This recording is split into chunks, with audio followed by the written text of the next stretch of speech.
You ask Tiger to calculate. This deals with finding the midpoint between 2 points. The midpoint between the 2 points is 2.593. Let's solve it step by step. Plot the 2 points and calculate the midpoint using the formula. The coordinates of point 1 are, x1 equals -17, y1 equals 97. The coordinates of point 2 are, x2 equals 22, y2 equals 89. PM represents the midpoint of the 2 points.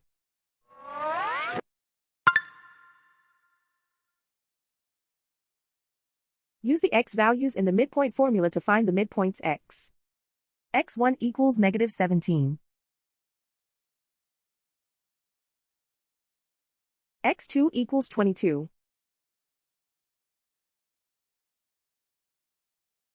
Simplify the arithmetic.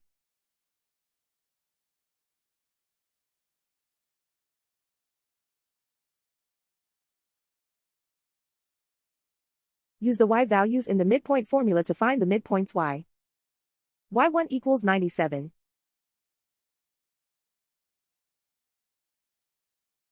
y2 equals 89.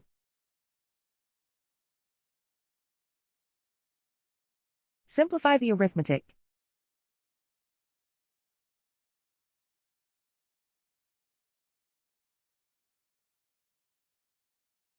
And so, the midpoint is 2.593.